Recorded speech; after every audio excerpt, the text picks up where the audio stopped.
আন্তরিকতা নাই, ভক্তি নাই।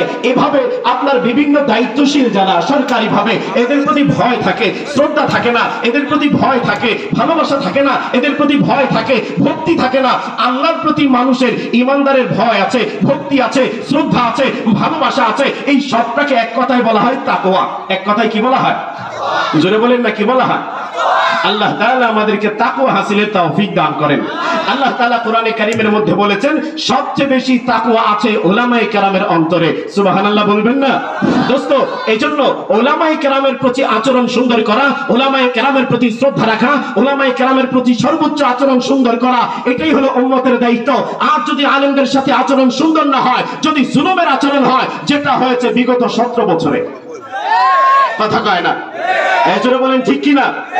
আলেমদেরকে হ্যান্ডকাপ পরানো হয়েছে, হেলমেট লাগানো হয়েছে, ডান্ডাবেরি পরানো হয়েছে, জেলে ভরা হয়েছে, আলেমদের চরিত্রের উপরে কলেমা লেপন করা হয়েছে। কোন আলেমকে জাতির সামনে চোর প্রমাণ করার চেষ্টা করা হয়েছে, কোন আলেমকে জাতির সামনে ডাকাত প্রমাণ করার চেষ্টা করা হয়েছে, কোন আলেমকে জাতির সামনে চরিত্রহীন প্রমাণ করার চেষ্টা করা হয়েছে।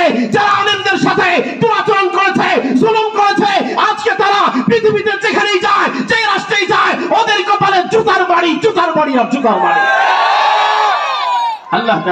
আল্লাহ তাআলা জাতিকে আলেমদের প্রতি সর্বোচ্চ শ্রদ্ধার আচরণ করার তৌফিক দান করেন। আসসালামু আলাইকুম ওয়া রাহমাতুল্লাহ।